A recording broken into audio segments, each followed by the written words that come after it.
Well, this is Baruch Fleischman, your lift manager here. Tikkun elevator call-out. And we're considering continuing on with our video presentations of the Zohar. Today we're in Parshat Noach, which I want to remind you is the Gematria 58, which is the Gematria of ear. So listen carefully. We're on page Kuf Lamed Gimel in the Matok M'dvash. And the Matok M'dvash is kind enough to bring us introductions, and some of them are really interesting. We've seen this one before, but maybe I can flush it out a little bit more. So here we are, and let's look down here. Let me see if I can get this a little closer. There we go. And see what I could do with it. So I'll try to keep my fingers out of this. I really don't know how to handle the video. Let's go and let's see what happens.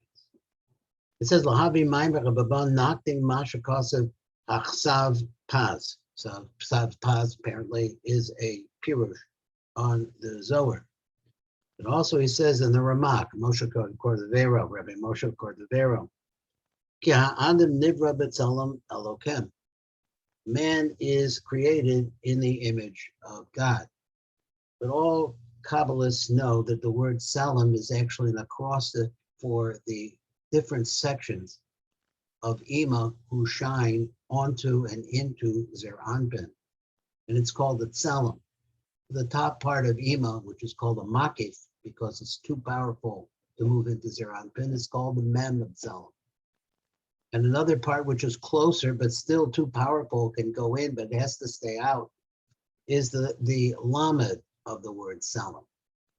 And the and the Tzadi is actually the aspect that's the lowest aspect of Ima, which is her Nai, that actually enters into Zer Anpin. So understand that what you're really talking about is something very abstract in this word B'Tzelem. It is a description of the flow of Shefa that comes from Ima into Zer Anpin. Now let me put this on pause for a minute because I don't time these out. I have a different system here. I got to figure out a time. So I started a timer to be able to get an idea how long it's going to take to get to this place. And let's see what it says over here. Lahabin Maimer Habal, let's start again. Nakdi Masha Konsev Aksav Paz, the Ksav Paz and the Ramak both wrote this idea. He says, Adam Nivra B'Tzelem Elokim, man is created in the image of God. And I just went through an understanding of what the Kabbalists think is the meaning of the word Tzelem. It says Tzelem Elokim. Elokim is a concept of din, but din is the concept of squeezing down and minimizing the flow from the Ein Sof Baruch Hu. Uva'od Tzelem Hazecha B'Shalom. And as long as the Tzelem is really being mashpia to Zer Anpin, meaning that it is complete. Then that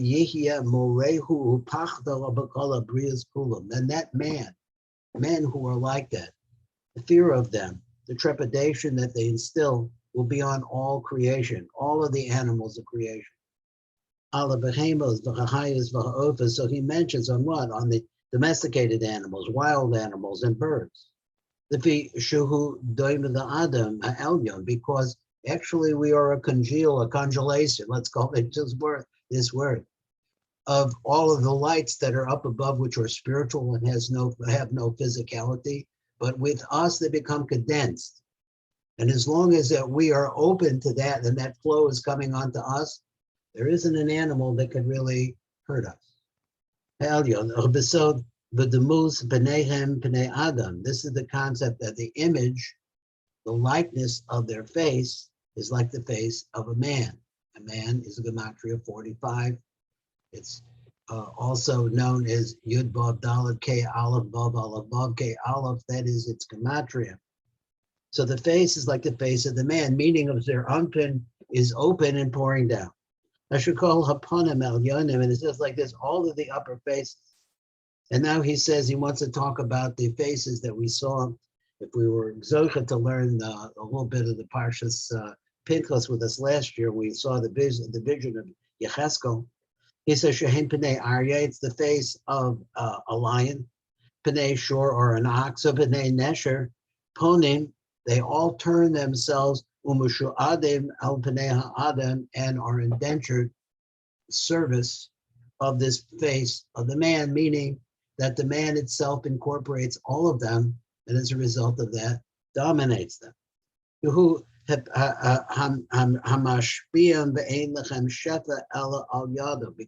where does the shefa come from?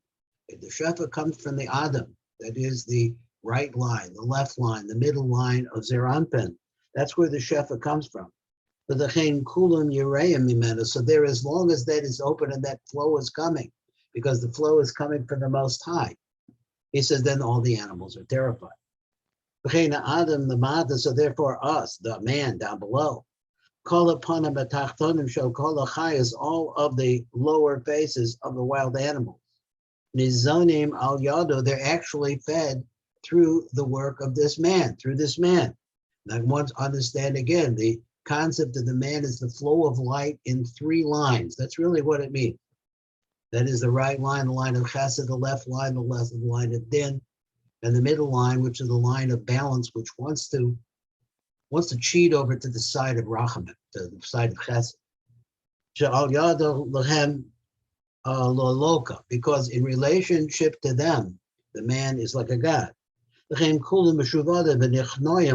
therefore, all of them are indentured. All of them are humbled to him, who roda bekulam, and he controls all of them. Kamasha Kaza, like it's written like this: Kol shata tachas raglos. So every moment is underneath his feet. But then men become corrupted, and as it become corrupted, so then we said originally that their appearance, their image is like that of the upper man. But what happens is who yored al panei Adam Belial, but instead of falling to the man who is the human, who is righteous, it falls to a different kind of man. That is that in the world of Kedusha, the 3 lines of Kedusha, there are also 3 lines of Klipa. They look just like it, but they're not Kadosh. He says, El Panei Adam Belial, so it falls under the face of the man who's not going to get up. In other words, the Klipa. Ish own, and it's also, remember the Kohen own in Egypt that was involved with Yosef HaTzadik. The Kohen own over here, he says ish own. I really don't know what this means, but it is the word aven. Maybe it is the word aven. I'm not sure. Shehu ha'adam the klipa, this Kohen own or this ish own is also the adam the klipa. Because then what happens is that the person who is changed in this other direction and is really meshuva and tied himself to the ish oin. What is his words? He says are ish on, so which is the man of the klipa. And then the person begins to look like an animal. We call baroi matok M'dvash, and all of the wild animals that down below or control him. Kisar Tzelem Elokim, because this Tzelem, now he says the word that sail, that is the shadow, which is the flow of energy, which is coming from Ima to open up the consciousness of the world, it all leaves him. The rabbis say in this Gemara in Shabbos, Ein chaya sholetes ba'adam. A wild animal cannot have control, not cannot control of a man, dominate a man, until the man himself appears to be like an animal. In other words, prey. Because this evil generation, now we're talking about the time of Noach HaTzadik, that generation, what did they do? They destroyed the image that was flowing through them. They perverted it. Because of the evil of their deeds. But then after the flood, if Ticham HaKadosh Baruch Hu promised them, that the Tzelem Elokim will come back to them. In other words, that these men became saints again. They did shuv. It's possible to get it lined up again in the side of Kedusha instead of the side of Klipa. I think he says it later on in the Zohar says, or the Matok comments that of all the people in the world that have done this, but Noach and his family were righteous. And b'toch kach yihya morachem v'chitachem al kol chayes haaretz. And this is why they will control the animals, because they control the animals because the flow of Kedusha is running in them again. And they have, I think what I want to say is that this three-line image that pours into reality, which is now in Kedusha, is coming from the Most High. And it starts al kol chayesod, and so as a result of that, it's open to the incipient, the beginning of all reality. And that has a big effect on the animals. They're terrified from it because they don't have the brains to be able to, they don't have the consciousness, that's the right word, to be able to see what's going on. They become subservient to the man. And it says, just like it was when man was first created. So I'm going to explain this further. Ki shomer Torah lo yada davara. Person, he has this phrase here. Person who keeps the Torah. He says lo yada davara. That person will not be visited, will not know something evil. But Salmo lo yaseh b'meno. And this Tzelem.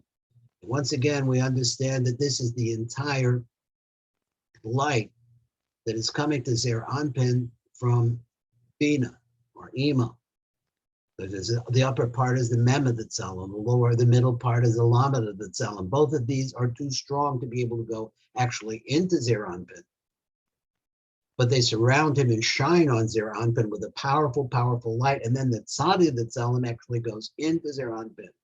And then we understand that all of the different manifestations that we talk about Zeir Anpin and how it comes to us, that's how the flow goes. So it comes back to them below Yishtane, and it doesn't change. B'chol Roav, and all of those who see him, Yakiru, they will recognize him, Tzelem Elokim, because that bright light that is now flowing inside of the person, and we said it's also a tzaddik and a lamed, it's also a lamed and a mem of the word Tzelem. It's shining outside of him and shining inside of him. Tzelem Elokim, because he is like the image of God, of a Yiru Mimenu, those who will be afraid of him, but the opposite also is true. A person who does Averis, the tzeil, this flow of light that is coming from Ima will stop. It's not on him anymore. Below Zeb Bilvad, not just that, that the animals are not going to be afraid of him. Elohu Yisera Mechemba, but it's more than that. And so that is our introduction to Parshat Noach for this week. This is Baruch Weishman at the Tikkun Elevator Kollel.